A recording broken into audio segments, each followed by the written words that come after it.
Albert Pujols hit 703 home runs.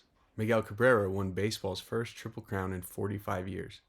Pujols drove in more runs than almost anyone who has ever played. Cabrera won 4 batting titles and finished his career with a 306 average. One was called the Machine, the other was called Miggy, which sounds considerably less intimidating, right up until he takes a pitch 6 inches off the plate and sends it into the right center field gap.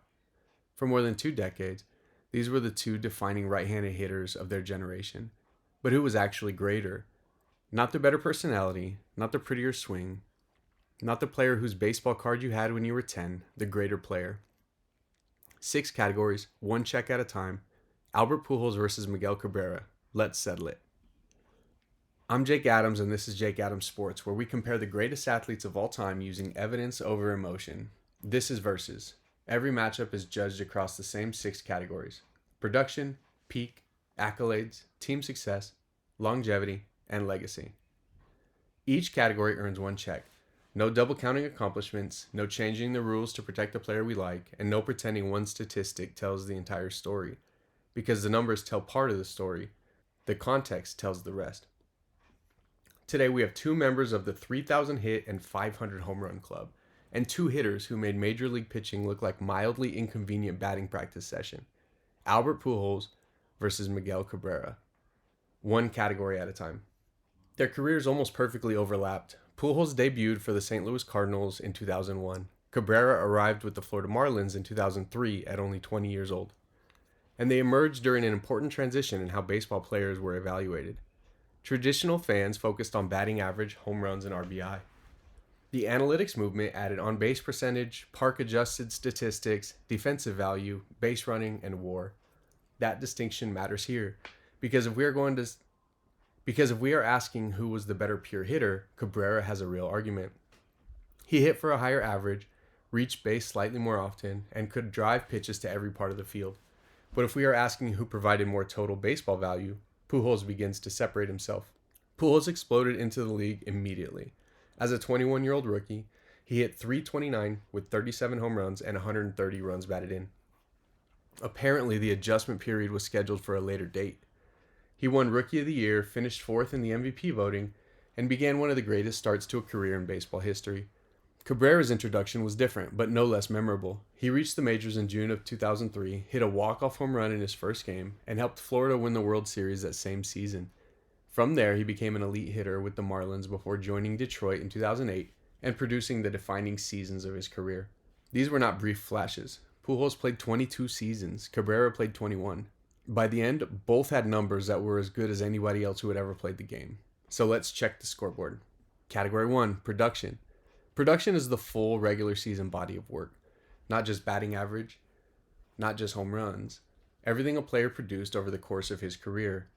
Cabrera finished with 3,174 hits, 511 home runs, 1,881 RBIs, a .306 batting average, a .382 on-base percentage, and a .518 slugging percentage. Those numbers are overwhelming. He is one of the very few players in history to combine 3,000 hits, 500 home runs, and 600 doubles. And Cabrera holds 2 important rate stat advantages. He hit 10 points higher than Pujols, and he reached base 8 points more often. So if someone argues that Cabrera was the more naturally gifted all-fields hitter, the statistics support that conversation. But Pujols' overall production was larger. He finished with 3,384 hits, 703 home runs, 2,218 RBIs, 1,914 runs, a .544 slugging percentage, and a .918 OPS. Pujols produced 210 more hits, 192 more home runs, 337 more RBIs, and 363 more runs. He also finished with a 145 OPS plus compared with Cabrera's 140. OPS plus adjusts for league and ballpark environment, with 100 representing the league average.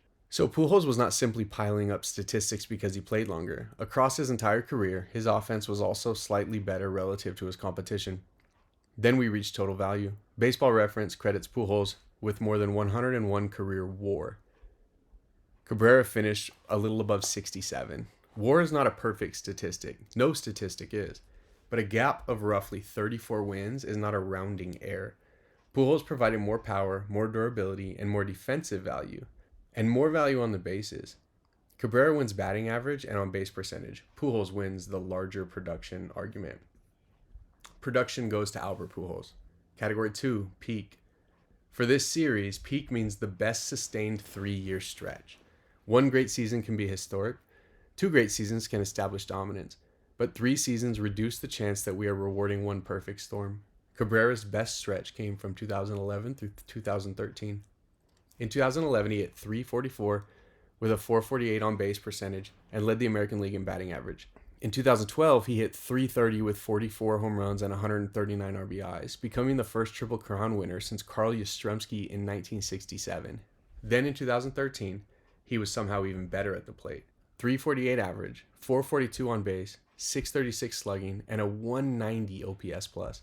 Cabrera won consecutive MVP awards and 3 consecutive batting titles during that run.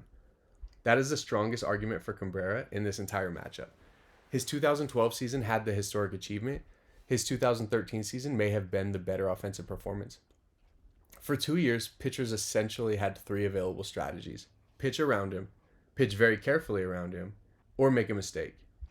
But Pujols' strongest 3-year stretch was even more complete. From 2008 to 2010, he won 2 MVP awards and finished second in the other season. In 2008, he hit .357 with a .462 on base and a .653 slugging percentage with a .192 OPS+. In 2009, he hit 47 home runs and drove in 135 and posted a .189 OPS+. In 2010, he added 42 more home runs and 118 RBI. And unlike Cabrera, peak Pujols was also an excellent defensive first baseman and a legitimate positive on the bases. That is the key. Cabrera's peak hitting is close enough that a person can reasonably prefer it. But peak is not called best 2 years in the batter's box. We are judging the complete player. Cabrera had the matchup's most historic individual season. Pujols had the stronger sustained all-around peak. Checkmark goes to Pujols, and he's now up 2-0. Category 3, accolades. Accolades includes individual awards only. Championships and team advancement belong in team successes. Pujols won 3 MVP awards, was named to 11 All-Star teams, had 6 Silver Sluggers, 2 Gold Gloves, the Rookie of the Year, a batting title, and 2 Hank Aaron awards. Cabrera won 2 MVP awards, was placed on the All-Star team 12 times, had 7 Silver Sluggers, 4 batting titles, 2 Hank Aaron awards, and of course, the 2012 Triple Crown. Pujols has the extra MVP, the Rookie of the Year, and 2 Gold Gloves. Those are meaningful advantages. But Cabrera has 1 more All-Star selection, 1 more Silver Slugger, and 3 additional batting titles. Then there's the Triple Crown. The Triple Crown is not automatically proof that Cabrera had the better peak, but accolades is precisely where a rare, officially recognized achievement should carry its greatest weight. Cabrera did something no major league hitter had done in 45 years. He led his league in batting average, home runs, and RBI in the same season. Pujols received more recognition for being the complete player. Cabrera accumulated the deeper collection of pure hitting distinctions. This is the closest category so far, but the Triple Crown, 4 batting titles, and Cabrera's slight leads in the All-Star and Silver Slugger selections are enough. Accolades goes to Miguel Cabrera, and the score is now 2-1 with Pujols in the lead. Moving on to team successes. Championships entering the discussion, but rings alone do not settle the category. We also need to know what each player actually did in October. Cabrera won the World Series as a 20-year-old rookie with the 2003 Marlins. He hit 4 home runs during that postseason and took Roger Clemens deep in the World Series. Later, he became the offensive centerpiece of a Detroit team that won 4 consecutive division titles and reached the 2012 World Series. Across 55 postseason games, Cabrera hit .278 with 13 home runs and 38 RBIs. That's a strong resume, but Pujols is stronger. He reached 3 World Series with St. Louis and won 2 of them in 2006 and 11. Across 88 postseason games, he hit just under .320 with 19 home runs, 54 RBIs, and 57 runs. He won the 2004 NLCS MVP. He hit the unforgettable home run off of Brad Lidge in 2005, a ball that may still be orbiting somewhere above Houston. And in Game 3 of the 2011 World Series, he hit 3 home runs. At that point, Texas probably would have preferred to simply place him on first base and save everybody time. Pujols had more postseason opportunities, but he also did more with them. He won more championships, reached more World Series, and produced better postseason numbers over a larger sample. Team success check goes to Albert Pujols. Moving on to Category 5, longevity. Now, both players had extraordinarily long careers. Cabrera with his 21 seasons and Pujols with 22. Cabrera definitely deserves credit for protecting his career batting average despite a lengthy decline. Even after his prime, he retired at 306.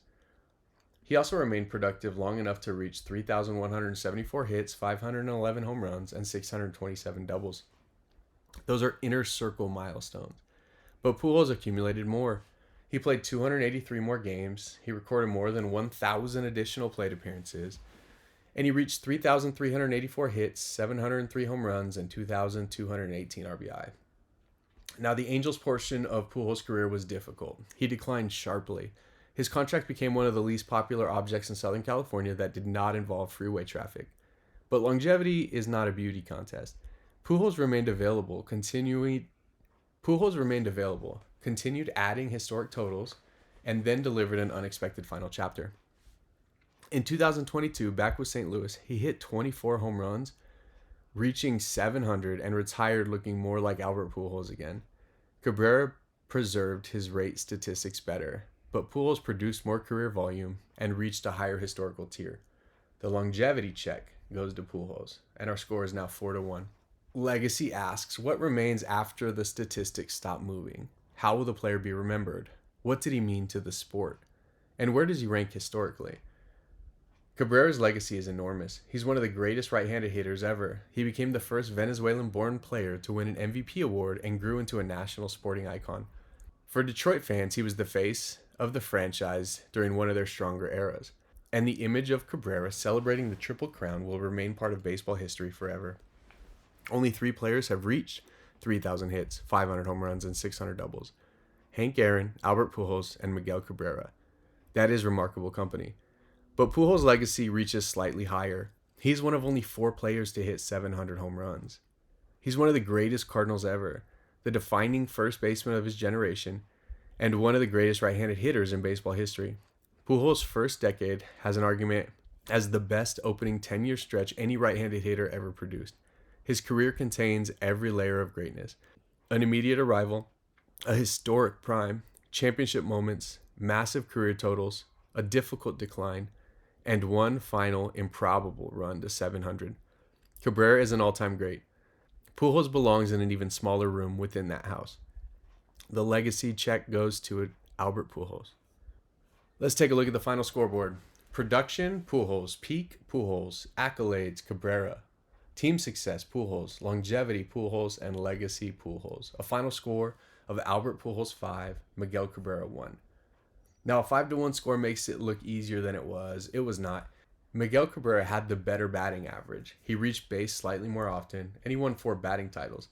And during 2012 and 13, he produced one of the greatest 2-year offensive stretches baseball has ever seen. He also owns the matchup's rarest individual accomplishment. That is why Cabrera wins accolades. But Pujols gives you more value.